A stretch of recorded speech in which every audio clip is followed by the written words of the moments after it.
Tubashimiye kuba mwumva ibiganiro byose binyura ku mirongo mwumviraho Radio Rwanda. Nitwa By MWANAFUNZI. Iki kiganiro cyitwa waruziko. Ujya ubona ukuntu abantu boroye imbwa rimwe na rimwe baziha amategeko zikayubahiriza, cyangwa uburyo inka ziba zizi neza ko zigomba kurisha ubwatsi mu mutuzo, ariko yarya imyumbati ikayirya mu buryo bugaragara ko ibizi neza ko irimo gukora amakosa. Abantu babonye kasuku bazi uburyo zishobora kwigana amajwi y'abantu. Hari n'izishobora kwigana amwe mu magambo. Mu nkoranyamagambo nyinshi basobanura ubwenge nk'ubushobozi bwo kwiga, kumva no kugerageza ibintu bishya. Ubwenge kandi bunasobanurwa nk'ubushobozi bwo gukoresha ubumenyi bwawe ukaba ahantu runaka hagendewe ku miterere y'aho hantu. Inyamaswa ko zibaho ndetse nyinshi zikibeshaho, kandi izindi nyinshi cyane zikagira ibice by'umubiri bidatandukanye cyane n'ibyacu. Ubu bushobozi zirabufite. Inyamaswa ziratekereza. Zitekereza iki? Ni iki gitandukanye ubwonko bwacu n'ubw'inyamaswa? Muri iki kiganiro reka tuvuge ku bwenge bwa zimwe mu nyamaswa, by'umwihariko ku bushobozi zimwe mu nyamaswa zifite bwo gukora ibintu imibiri yacu itashobora. Ni izihe nyamaswa zisa n'izizi ubwenge kurusha izindi? Ikaze.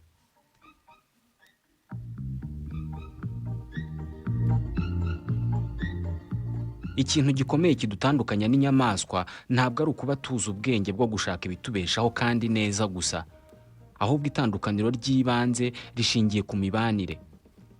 Kuba tugira ibyago tukarira, inyamaswa ntizibikore. Kuba duhangayikishwa no kumenya niba abo dukunda bameze neza no kuba dufashanya mu bundi buryo ni ingingo ikomeye ishyira itandukaniro hagati yacu n'izindi nyamaswa. Ntabwo inyamaswa ipfa kugira ubufasha iha ngenzi yayo igihe itari yo mu muryango wayo. Iyo ishobora kubikora, ubwo nuko ifite ubwenge buruta ubw'izindi. Reka tuvuge kuri zimwe muri zo. Imwe mu nyamaswa zizwiho kugira ubwenge bwinshi, cyane cyane bushingiye ku kwibuka no gufata mu mutwe, ni inzovu. Inzovu niyo nyamaswa y'inyamabere nini kurusha izindi zose ziba ku butaka. Inzovu zimaze ibihumbi by'imyaka zizerera ibice bitandukanye by'umukenke bya Afurika. Gusa uyu munsi, kugira ngo inzovu zishobore kubaho mu buzima bwuzuyemo abantu bazihiga ngo bazikureho amahembe, ingufu n'ubunini bwazo ntabwo bukizihagije, ahubwo zikoresha ubushobozi bwazo bw'ubwonko n'ibyumviro byazo bikora neza inshuro nyinshi kurusha ibyacu. Ku nshuro ya mbere, uyu munsi ubuhanga bw'ubushakashatsi bushobora kugaragaza imikorere y'ubwonko bw'inzovu n'izindi nyamaswa mu gihe cyo gufata ibyemezo cyangwa se mu gihe cyo gutekereza ku kintu runaka. Buri minota 15 mu isi haba hishwe inzovu imwe ngo ikurweho amahembe. Mu 2011 buri munsi hapfaga inzovu 45 zigakurwaho amahembe ajya gukorwamo imitako akanakoreshwa mu bikorwa by'imyemerere mu bihugu byo mu burasirazuba bw'isi. Jeffrey Gettelman, umunyamakuru wa New York Times, avuga ko amahembe y'inzovu uyu munsi ari hafi ku rwego rumwe na diama yo muri Sierra Leone cyangwa se amabuye y'agaciro yo muri Congo mu guteza amakimbirane hagati y'ibihugu. Mu myaka 100 ishize, amamiliyoni y'inzovu yabaga ku mugabane wa Afurika. Zagiye zicwa n'abahigi b'amahembe yazo ku buryo ubu ngubu hasigaye nke. Richard Moller ni umuyobozi w'umushinga ubungabunga imibereho y'inzovu muri parike ya Tsavo muri Kenya. Muri parike ya Tsavo hahozemo inzovu nkuru cyane yitwaga Satao. Satao, inzovu nyinshi zayiciwe mu maso zishakaho amahembe. Kubera iyo mpamvu, Satao yatangiye kugira imyitwarire igaragaza ubwenge bwinshi. Souvent, quand on l'approche, il se détourne et cache ses défenses dans un buisson. Buri gihe y'abantu bayegereye, ihitindukira igahisha amahembe yayo mu gihuru. Izi neza ko ifite ikintu abantu bashaka kuyambura. Irasa n'izi neza ko ifite ubutunzi, kandi ko abantu biteguye kuyica kugira ngo babutware. Comprendre qu'il possède un trésor et qu'on le tuerait pour l'obtenir. Iyi ni imyitwarire isaba ibitekerezo biteye imbere. Kuba inzovu yarabonye abantu bica inzovu birahagije kubabona ikabahunga, ariko kumenya ko bayishakagaho amahembe ikaba ari ihisha ni uburyo bw'imitekerereze ubusanzwe bugirwa n'abantu. Hagati yacu n'inyamaswa harimo umupaka munini, ariko hakaba n'ihuriro ku ngingo zimwe na zimwe. Bob Jacobs ni umushakashatsi mu mikorere y'ubwonko bw'inzovu n'ubw'abantu. Yigisha muri kaminuza ya Colorado muri Leta Zunze Ubumwe za Amerika.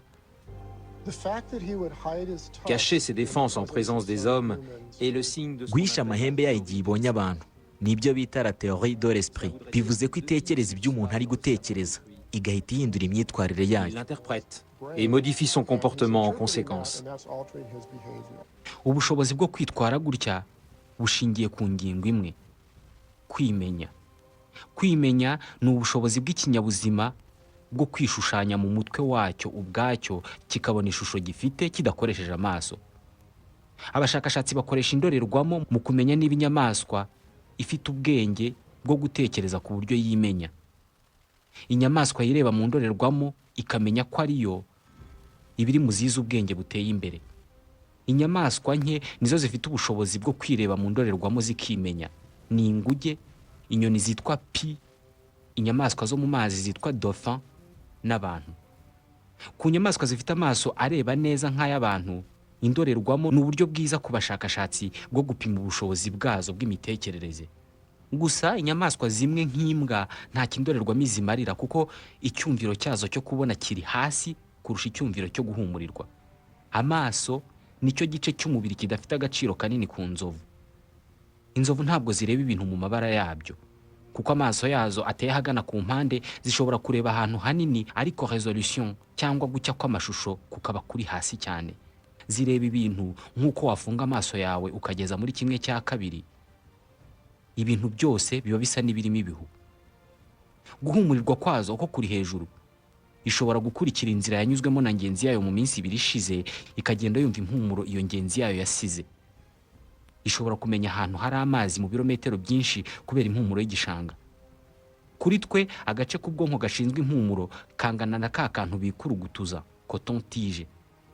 Agace k'ubwonko bw'imbwa kumva impumuro cyangwa se bulbe olfactif kangana n'igikumwe cy'umuntu mukuru, karuta kacukure. Inzovu yifite agace gashinzwe impumuro kangana n'ikiganza cy'umuntu mukuru. Ni ubunini busobanuye inshingano zikomeye, ariko ubu bushobozi bwo guhumurirwa inzovu ifite ni akantu gato cyane ugereranije n'ubushobozi bwayo bwo kumva. Inzovu ishobora kumva ijwi ry'indi nzovu iri mu birometero 10. Ziba zirimo kugenda mu kivunge mu rusaku rw'imirindi yazo. Mu kanya gato ukabona zihagarariye icyarimwe zikabangura amatwi. Ziba zumvise ijwi ry'indi nzovu iri nko mu birometero 10. Wowe ntushobora kumenya ibyo ari byo. Usibye kugira amatwi mazima, inzovu iyo zirimo kugenda umuyobozi wazo akaba ari inyuma azishoreye zose, hanyuma mu kanya gato agahagarara. Izi imbere zose nazo zihita zihagarara kandi ntayihindukiye. Ni gute zimenya ibi byose?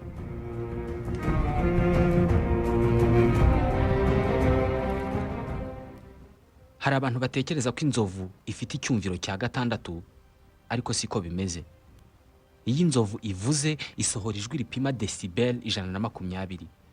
Decibel 120 ni nko kumva inkuba iri hafi aho ngaho. Ariko decibel 120 mu birometero 10 ntabwo umuntu yapfa kumvira iryo jwi keretse mu gihe ibikorwa byinshi byahagaze ari nko mu masaa 8 y'ijoro. Inzovu yumva amajwi binyuze mu mutingito ijwi ryohereza mu butaka. Buri gihe iyo uvuze ijwi ryawe rigatigisa igituza, umubiri wawe uratigita ku buryo ubutaka uhagazeho nabwo butigita ku rwego runaka. Aya majwi yageze mu butaka ni inzovu yumva mu buryo bworoshye. Ni ukuvuga amajwi menshi inzovu iyumva binyuze mu birenge byayo. Madame Kathleen O'Connell ni umwarimu muri kaminuza ya Stanford. Ni umushakashatsi mu myitwarire y'inzovu ndetse n'uburyo zitumanaho. Afite ikigo cy'ubushakashatsi muri Namibia. Yafasha kuma gakoreshwa muri sinema kohereza ibimenyetso by'amajwi ariko ku kigero cyo hasi ku buryo kukavuza niyo abantu baba bacecetse batakumva. Yaragafashe agataba mu butaka hasi muri metero nyinshi ariko mu nzira y'inzovu. Igihe zari zihegereye bakavugishije mu ijwi ry'igani ry'intare. Kari munsi y'ubutaka kure ku buryo iryo jwi ritakumvikana ku butaka. Barakavugije, inzovu zari zirimo zigenda n'urusaku rw'imirindi yazo, ariko kakivuga zose zahise zihagararira icyarimwe, ntihagira n'imwe yongera kunyeganyega. Zose zihindukira zireba aho uwo mutingito uvugiye, maze zose zihita zinava aho hantu. Uku kugira ibyumviro bikora neza ni nako gutuma inzovu zumva ihindagurika ry'ikirere. Zumva inkuba n'ibicu biremereye bishobora kuvamo imvura ku birometero 150. Iyo inzovu yumvise guhinduka kw'ikirere gushobora gutanga imvura, ako kanya ihita ihagarara ntinyeganyege, ikazamura ukuguru kumwe kw'imbere ikwerekeje aho yumvise inkuba cyangwa kwijima kw'ikirere. Ibyo kandi ni nako ibigenza iyo yumvise gutigita k'ubutaka gutewe n'imodoka cyangwa ikindi kintu cyatigisa ubutaka kigana aho iri. Ni iki kiba mu bwonko bw'inzovu gituma zikora ibi byose? Ubwonko bw'inzovu bukubye inshuro 3 ubwacu mu bunini. Ubwonko iyo ari bunini, ubwo nuko buba bunafite akazi gakomeye ko gukora. Igice gisa na moteri y'ubwonko cyitwa cervelle, kiba hagana muri kano gatwe k'inyuma hafi y'urugu. Ku nzovu ni igice kinini cyane. Cervelle y'inzovu igize 1/3 cy'ubwonko bwayo. Twebwe cervelle zacu ni 1/4 cy'ubwonko bwacu. Iki gice cy'ubwonko nicyo gisesengura amakuru yose aturuka mu byumviro, kumva ijwi, impumuro, gukoranaho. Byose bikorwa na cervelle. Cervelle ni nayo ishinzwe gushyira mu bikorwa kwinyeganyeza kose kw'inyama z'umubiri. Kuri twe cervelle niyo ituma dushobora gukoresha ibikoresho. Twebwe ubwonko bwacu bufite cervelle nini kubera ko dufite ibiganza, intoki, umunwa. Ifite akazi ko kugenzura ibi bice byose bihora binyeganyega. Iyo umuntu afite ikibazo muri iki gice cy'ubwonko, ajya gufata nk'ikintu akagihusha kandi ari ikintu kinini, ahora asusumira. Impamvu dushobora kugenzura inyama 36 zigize ikiganza cyacu ku buryo ucuranga gitari ukajya ukora ku murya utawuhusha, nuko amakuru yose y'uburyo uri bukore ku murya aba arimo asesengurwa na cervelle. Nta muntu ufite ikibazo muri cervelle washobora kwinjiza urudodo mu rushinge. Abantu bafite cervelle nzima ni babandi bazi guceza cyane no kwiruka cyane cyangwa se gukora izindi siporo ngororamubiri. Inzovu ntabwo zigira ibiganza, ariko trompe cyangwa se uriya mutonzi wazo ugizwe n'inyama 40,000. Uriya mutonzi iwukoresha mu buryo bugenzuye kandi buhamye, nk'uko nawe ugenzura ikiganza cyawe ugafata ikintu ukagikomeza. Inzovu ikoresha uriya mutonzi ikaba yatora hasi urunyobwa cyangwa se akandi kabuto gato. Iwukoresha kandi mu kunywa amazi cyangwa se kwicucagiraho amazi ku mubiri. Inzovu ikoresha uriya mutonzi wayo igahirika igiti kinini cyane. Cervelle y'inzovu niyo umuntu bibafasha kugenzura ukwinyeganyeza kose kw'ibice by'umubiri. Ariko se noneho inzovu cyangwa se indi nyamaswa itekereza ite? Iyi nyamaswa iyo ari yo yose n'umuntu arimo yicaye cyangwa se igahagarara ahantu runaka igatekereza ku kintu kimwe, hamwe ubona umuntu ari kure mu bitekerezo, biba birimo kubera muri cortex cerebrale. Ni igice cy'ubwonko giherereye ahagana mu ruhanga, gisa n'igice cy'inyuma gitwikiriye ubwonko. Muri cortex niho havuka icyitwa ubwenge. Cortex niyo ituma ushyira mu gaciro, niho hatuma utekereza ibishobora kuzaba, ndetse ni naho habikwa amakuru ushobora kuzibuka igihe runaka. Ni Christophe Koch, ni umushakashatsi mu kigo cyo muri Irlande gikora ubushakashatsi ku bwonko. Cortex y'inzovu ikubye iyacu inshuro 2 mu bunini, gusa ntabwo irimo utunyangingo tw'ubwonko twinshi nk'iyacu. 1/3 cya cortex y'inzovu nicyo kirimo neurone cyangwa se utunyangingo tw'ubwonko. Utunyangingo tw'ubwonko bw'inzovu dutandukanye cyane n'utwacu. Christophe Koch avuga ko akanyangingo k'ubwonko wakagereranya n'igiti. Uko igiti gifite amashami, ni nako neurone cyangwa se akanyangingo k'ubwonko kagira ibyitwa dendrite. Ni udushami duto duto tw'udutsi ariko udashobora kubona, dukwirakwira hose mu bwonko dufata amakuru yafashwe n'utundi tunyangingo. Utunyangingo tw'ubwonko bwacu ndetse n'utw'inguge tugira dendrite ngufi cyane, ariko tukagira udushami twinshi. Dendrite z'inzovu zo ziba ari nkeya ariko ari ndende cyane. Ubu burebure bwazo nibwo buzifasha gusesengura no kubika amakuru, atari ukubika amakuru gusa, ahubwo kubika amakuru igihe kinini. Nibyo, inzovu ifite ubushobozi bwo kwibuka bwenda kungana n'ubwacu, ndetse rimwe na rimwe ku ngingo zimwe na zimwe ifite ubushobozi bwo kwibuka buruta ubwacu. Inzovu uyisanze aho ziba ukayihemukira, ukigendera, ukazagaruka mu myaka 5, uko waba warahindutse kose niyo waba warashaje, irakwibuka ikihorera. Niba rumvise imvugo ngo gufata mu mutwe nk'inzovu, nicyo bisobanuye. Inzovu ivuye i Kigali ikagihuye, ikaharya imbuto zihishije, irongera ikagaruka i Kigali. Umwaka utaha muri icyo gihe neza neza za mbuto zongeye guhisha, ifata inzira ikanyura muri ya nzira yanyuzemo igihuye, ikaboneza kuri cya giti neza neza yariho za mbuto, kandi ikagenda neza neza mu gihe zahishije. guhisha kwazo ntabwo ibyibeshyaho kubera ubushobozi bwayo bwo kumva ihindagurika ry'ibihe.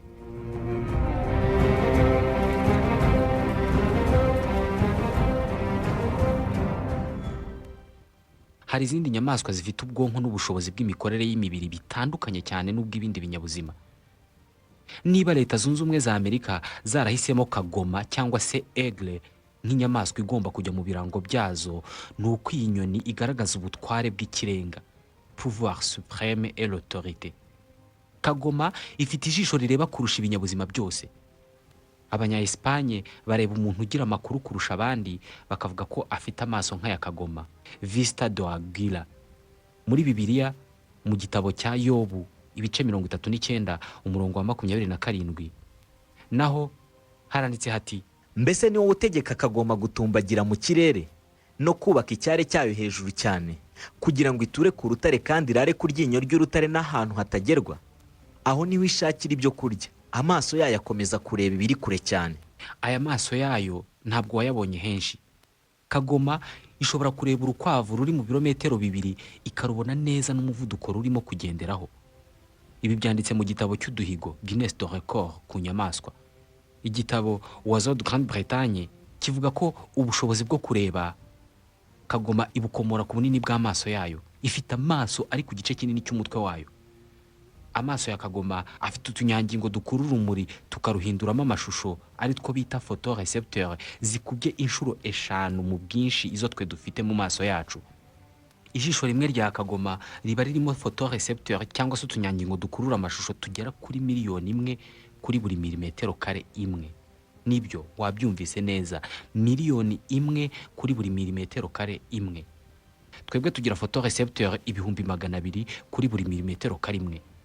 Ubu bwinshi busobanura uburyo kagoma iturusha gufotora amashusho yoherereza ubwonko. Umutsi ukura amashusho mu jisho uyashyira ubwonko kuri kagoma ugizwe n'utundi dutsi duto duto dukubye utwacu inshuro 2 mu bwinshi. Mu kureba amabara kagoma iraturusha cyane. Nk'aho ibi bidahagije, kagoma ni imwe mu nyoni zigira umuvuduko ntagereranywa mu kuguruka. Iguruka ku muvuduko w'ibirometero 320 ku isaha. Uyu muvuduko nuwo kagoma ishobora kumanukana icuramye ituruka mu kirere yerekeza ku butaka igiye gufata nk'urukwavu cyangwa se indi nyamaswa. Kubera ubu bushobozi bwo kureba no kwiruka buri ku rwego ntagereranywa, kagoma ishobora kuba iri mu kirere muri metero 500 ikareba hasi mu mazi muri metero 2 ikabonamo ifi nini, ikamanuka ku muvuduko w'ibirometero 320 ku isaha igafata yafi ikayifata mu buryo bita à coup sûr. Ni ukuvuga mu buryo budahusha.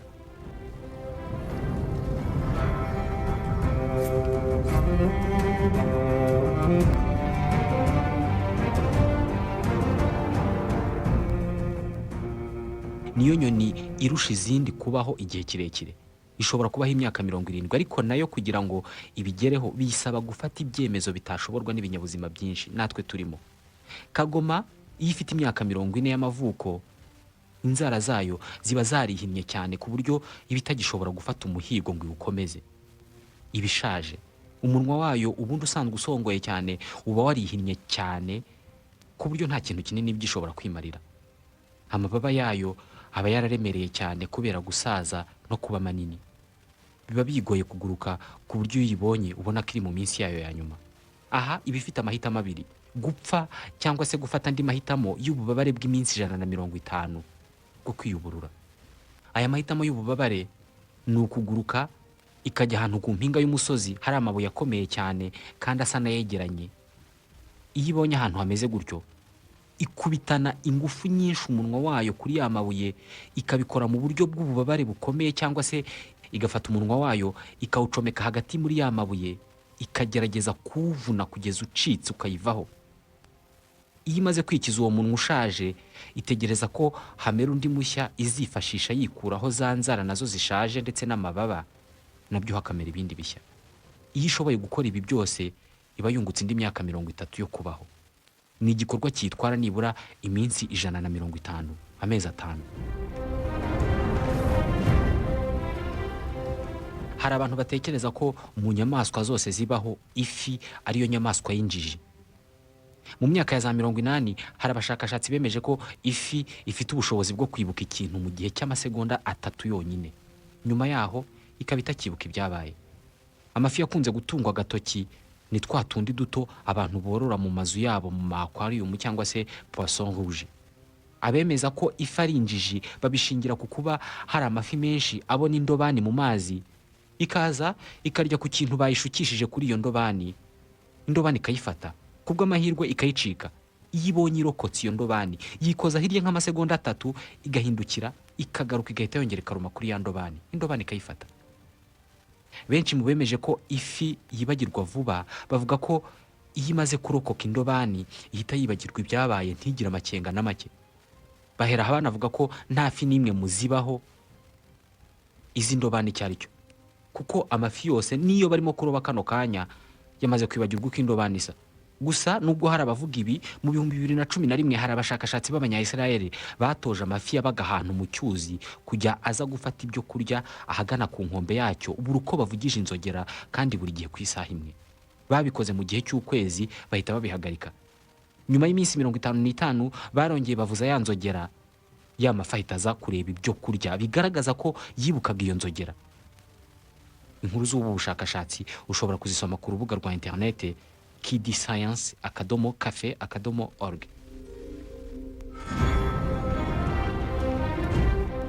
Umuntu wese utagira impuhwe ubona ibintu bibabaza abandi ntagaragaze kubabara kenshi tumwita inyamaswa. Ikitugira abantu ni ukubona abantu bababaye bikadukora ku mutima. Ukareba film ibabaje urabizi neza ko ibyo ari ibintu bakinnye ariko ntibikubuze kurira. Nk'andi marangamutima yose, kwishyira mu mwanya w'undi muntu cyangwa se ikindi kinyabuzima nabyo bituruka ku bwonko.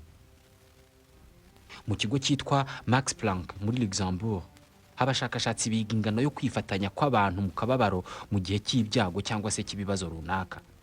Bakoresheje ibyitwa IRM, imagerie par résonance magnétique, cyangwa se uburyo bw'ikoranabuhanga bwo kureba ibikorerwa imbere mu mubiri w'umuntu. Bareba ibikorerwa mu bwonko bw'umuntu urimo kumva inkuru y'akababaro. Bafata umuntu bakamushyira mu cyuma, ubundi bakamwereka amashusho y'umuntu urimo kubara inkuru y'akababaro yamubayeho. Bareba ibyo ubwonko bw'uwo muntu bukora mu kumva iyo nkuru. Niba ibinyabuzima bishobora gusangira amarangamutima aturutse ku byabaye ku kindi kinyabuzima cyo mu bwoko bwabyo, nuko buri kinyabuzima cyose gifite ubwonko kiba gifite utunyangingo tw'ubwonko twitwa neurones miroir, utunyangingo tw'indorerwamo. Buri gihe iyo urebye umuntu mu isura hari utunyangingo tubika amakuru y'ibintu uhuriyeho n'uwo muntu. Nitwo tunyangingo tw'ubwonko dufasha umuntu kwishyira mu mwanya w'undi muntu. Aha niho haturuka akababaro ugira iyo umuntu arenganijwe ubireba kandi wowe nta kibazo ufite. Aha ariko ni naho haturuka ishyari. Ishyari naryo ni ubundi buryo bwo kwishyira mu mwanya w'undi muntu. Umuntu yari yafata ibintu akabikuba ku menyo ye, ukajya wumva nawe amenyo yawe ari kukurya. Cyangwa se umuntu barimo kumukura iryinyo, ababireba nabo bakifata ahagana aho amenyo aherereye. Byose bikorwa na neurones miroir. Kubera icyo utunyangingo tw'amarangamutima yo kwifatanya n'abandi twaba ku muntu gusa, kandi umuntu nawe ari nyamabere. Dr. Philippe Kanske ni umuhanga mu mikorere y'ubwonko bw'ibinyabuzima. Ubushakashatsi bwakorewe ku binyabuzima byinshi bwagaragaje ko ibice bimwe na bimwe by'ubwonko bwabyo ari bimwe, ariko by'umwihariko uduce tw'ubwonko dushinzwe amarangamutima. Ibi byatumye dutekereza ko utu duce dufite imikorere imeze kimwe ku bantu no ku nyamaswa, by'umwihariko imbwa. Nibyo, imbwa ishobora gutandukanya isura y'umuntu ubabaye n'iyo wishimye.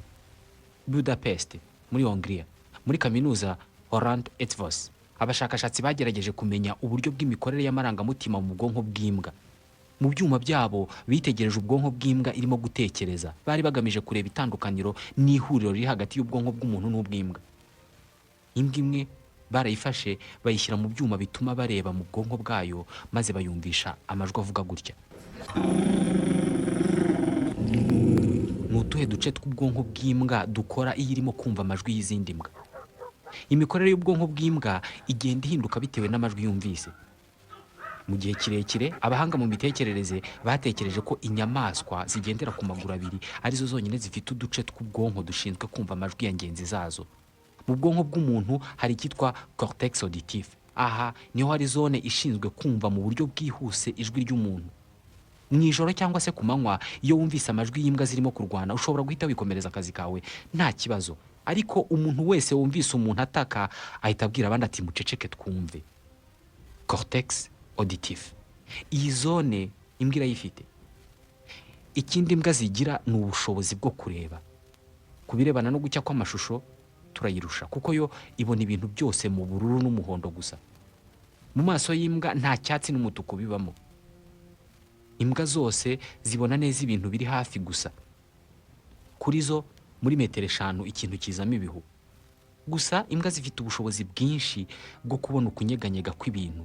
Ishobora kumenya umuvuduko w'urukwavu rurimo kwiruka ruri mu kilometero kimwe. Uri mu kilometero kimwe ugakora ikimenyetso cyo kwihamagara, irakibona neza cyane. Mu birebana n'umuvuduko wo kwinyeganyeza kw'amashusho, imbwa iraturusha cyane. Ireba amashusho 50 mu isegonda, mu gihe twebwe tureba amashusho 16 yonyine mu isegonda. Kureba amashusho menshi mu isegonda bisobanuye ko amaso yawe aba afite ubushobozi bwo kureba ibintu byinshi biba mu kanya gato. Abantu bakora ibya maji byabagora kubikora ngo imbwa ntibivumbure. Iyo imbwa irimo kukwirukankana ibibona neza uburyo uzamura ikirenge gahoro gahoro ukagisubiza hasi ukongera gutyo gutyo. Imbwa kwiyereka televiziyo ibibona uburyo ari amafoto agiye yegeranije imwe ku yindi bigakora muvuma cyangwa se urukurikirane rw'ibikorwa. Ni ukuvuga kugira ngo imbwa ibone filime yawe nk'uko nawe uyibona byasaba kuyihutisha kumwe nta kintu na kimwe ubona usibye amashusho arimo yiruka. Yo noneho ibibona neza uburyo abantu barimo batera intambwe bagenda mu buryo busanzwe. Ku mbwa ibintu byinshi biri ku isi biromboka. Mu birebana no guhumurirwa, amazuru y'imbwa ahumurirwa mu buryo bwa stereo. Buri mwenge w'izuru ry'imbwa uhumurirwa ukwawo, ku buryo ku mbwa biroroshye kumenya aho impumuro iturutse. Imbwa ifite ubushobozi bwo gutandukanya ubwoko bw'impumuro inshuro miliyoni 100 kuturusha. Niba ushobora kwinjira mu cyumba gito ukumva harahumura parfum runaka, ubwo imbwa yo yakumva iyo mpumuro iba iri muri stade inafunze, imbwa iri inyuma igahita inatandukanya buri kimwe cyose kigize iyo parfum. Usibye ubu bushobozi bwose, imbwa ishobora no guhumurirwa cyangwa se kunukirwa n'ibintu bisa n'ibitabaho. Imbwa ifite urwungano rwitwa vomero nasal, rutuma ishobora kurira umuturirwa yagera hejuru ikabasha kumva impumuro zose z'imisemburo yose yasohowe n'inyamaswa n'abantu bose bari muri ako gace. Ishobora kumenya niba hafi aho ngaho hari izindi mbwa cyangwa se izindi nyamaswa z'inshuti cyangwa abanzi bayo.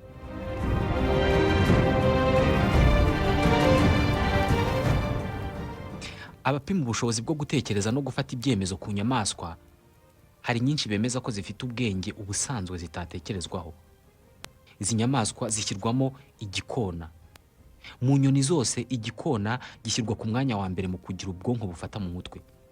Mu birebana n'ubwenge, inyamaswa ubundi zizwiho kumenya ubwenge nka dauphin cyangwa se inguge, zose nta somo na rimwe zifite ryo kwigisha igikona. Hari abashakashatsi benshi babonye ibikona bikoresha amashami y'igiti mu gukora ibikorwa bimwe na bimwe. Hari abantu babonye igikona cyipfushije kugira ngo abantu ntibakiteho kibe ibyo kurya. Iyo igikona kigomba guhisha ibyo kurya, hakaba hari ikindi kikireba. Kizi ubwenge bwo gushyira ibyo kurya aho ikindi kireba, ariko mu kanya kikaza kubyimura. Umushakashatsi mu myitwarire y'inyamaswa Alex Tyler wigisha muri kaminuza ya Auckland muri Australia avuga ko igikona gikuru kiba gifite ubwenge nk'ubw'umwana w'umuntu w'imyaka iri hagati y'2 n'5. Indi nyamaswa ishyirwa mu zizi ubwenge ni imbeba. Umunyabugenge w'Umudage Albert Einstein, imwe mu mvugo ze zamenyekanye cyane ku isi nuko iyo imbeba iza kuba ipima ibiro 20 abantu baba batakiri ku isi. Ni imwe mu nyamaswa zizi gukwepa imitego yose abantu bayitega. Inyamaswa igira agasuzuguro kenshi itemera gutegwa mu buryo bworoshye. Ahari abantu hose haba hari imbeba. Muri buri tsinda ry'imbeba buri gihe haba harimo imwe muri zo y'inkorerabushake ishinzwe kurya bwa mbere kuri buri byo kurya zitazi. Iyo havutse ikibazo izisigaye zihita zijya kuburira izindi. Mu malaboratoire amagerageza ku bwenge bw'inyamaswa menshi ageragerezwa ku mbeba. Imbeba ifite ubushobozi bwo gufata mu mutwe inzira yanyuzemo yinjira muri labyrinthe cyangwa se inzira irimo utuyira twinshi tw'amayobera. Imbeba kandi ifite ubushobozi bukomeye bwo guhumurirwa. Uyu munsi abantu bazifashisha mu kumenya hari ibisasu bitabye mu butaka.